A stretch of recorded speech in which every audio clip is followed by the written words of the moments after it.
ایک دفعہ کا ذکر ہے، ایک سرسبز جنگل میں جانور آپس میں مل جل کر رہتے تھے۔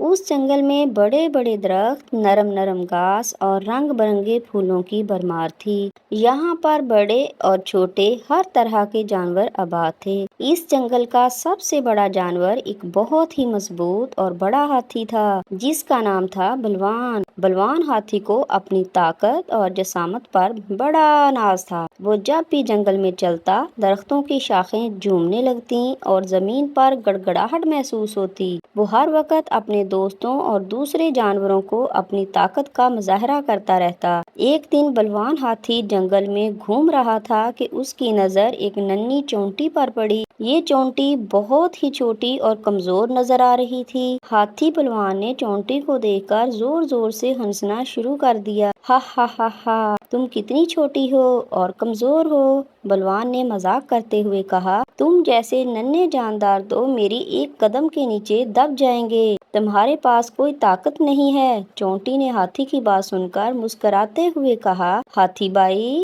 میں مانتی ہوں کہ میں بہت چھوٹی ہوں، لیکن میں بھی اپنی طرح سے مضبوط ہوں۔ طاقت ہمیشہ ظاہری جسامت میں نہیں ہوتی، کبھی کبھی چھوٹے بھی بڑے کارنامے کر سکتے ہیں۔ بلوان ہاتھی چونٹی کی بات کو سن کر ہنسنے لگا اور اپنے مذاق سمجھ کر نظر انداز کر دیا۔ پھر وہ بڑے فخر سے اپنے سفر پر نکل پڑا۔ اگلے دن بلوان ہاتھی ایک ندی کے قریب پانی پینے گیا۔ ندی میں بہت زیادہ پانی تھا اور ہاتھی کو پیاس لگی ہوئی تھی۔ جب وہ ندی کے کنارے پر پہنچا تو اس کا پیر ایک بڑے پتھر سے ٹکرا گیا اور وہ پھسل کر ندی میں گر گیا۔ ہاتھی کو بہت کوششوں کے باوجود وہ خود کو ندی سے باہر نکالنے میں ناکام رہا۔ اس کا بھاری جسم ندی کے پانی میں ڈوبنے لگا۔ بلوان ہاتھی کو احساس ہوا کہ وہ مشکل میں ہے۔ اس نے مدد کے لیے زور زور سے پکارنا شروع کر دیا۔ جنگل کے بہت سے جانوروں نے اس کی آواز سنی، لیکن کوئی بھی اتنا طاقتور نہیں تھا کہ اسے ندی سے باہر نکال سکے۔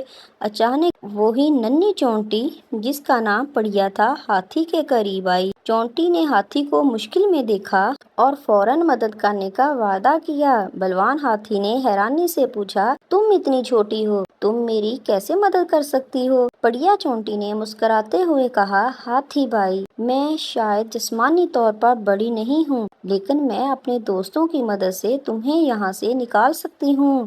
پڑیا چونٹی نے اپنی ساری چونٹیوں کی جماعت کو اکٹھا کیا اور ان سب نے مل کر ہاتھی کو ندی سے باہر نکالنے کا منصوبہ بنایا۔ وہ سب چونٹیاں ہاتھی کے ارد گرد جمع ہو گئیں اور ایک ترتیب سے اس کے جسم پر چڑھنے لگیں۔ کچھ چونٹیاں ہاتھی کے جسم کو سہارا دینے لگیں اور کچھ چونٹیاں ندی کے کنارے پر جا کر ہاتھی کے لیے ایک مضبوط رسی تیار کرنے لگیں۔ چونٹیوں نے اپنے چھوٹے چھوٹے جبڑوں سے پتے اور گھاس کو اکٹھا کر کے ایک مضبوط رسی تیار کی اور ہاتھی کے جسم کے گرد لپیٹ دی۔ پھر سب چونٹیوں نے مل کر زور لگایا اور ہاتھی کو ندی سے باہر نکالنے کی کوشش کی۔ شروع میں ہاتھی کو یقین نہیں تھا کہ چونٹیاں اسے بچا سکیں گی، لیکن جیسے جیسے چونٹیاں اپنی محنت اور اتحاد سے کام کرنے لگیں، ہاتھی کو احساس ہونے لگا کہ چھوٹے بھی بڑی طاقت رکھتے ہیں۔ آہستہ آہستہ چونٹیوں نے اپنی مشترکہ قوت سے ہاتھی کو ندی سے باہر کھینچ لیا۔ ہاتھی ندی سے باہر آتے ہی شکر گزار ہوا۔ اس نے پڑیا چونٹی اور اس کی ساری جماعت کا شکریہ ادا کیا۔ آج تم نے مجھے سکھا دیا کہ طاقت صرف جسمانی جسامت میں نہیں ہوتی، بلکہ اتحاد، ہمت اور محنت میں ہوتی ہے۔ میں نے تمہاری طاقت کو کمتر سمجھا، لیکن آج تم نے مجھے ایک بہت بڑا سبق دیا ہے۔ پڑیا چونٹی نے مسکراتے ہوئے کہا، ہم سب ایک دوسرے کی مدد کے لیے ہیں اور ہم جتنا ایک دوسرے کا احترام کریں گے، اتنی ہی زیادہ طاقتور ہوں گے۔ بلوان ہاتھی نے وعدہ کیا کہ وہ اب کبھی بھی کسی کی جسامت یا طاقت کی بنا پر کمزور نہیں سمجھے گا۔ اس دن کے بعد ہاتھی اور چونٹی بہت اچھے دوست بن گئے اور جنگل کے باقی جانوروں کو بھی سکھایا کہ ہمیں ایک دوسرے کا احترام کرنا چاہیے، چاہے کوئی چھوٹا ہو یا بڑا۔ یہ کہانی ہمیں یہ سبق دیتی ہے کہ کوئی بھی شخص کتنا ہی چھوٹا کیوں نہ ہو، اگر وہ محنت اور اتحاد سے کام کرے تو بڑے بڑے کام کر سکتا ہے۔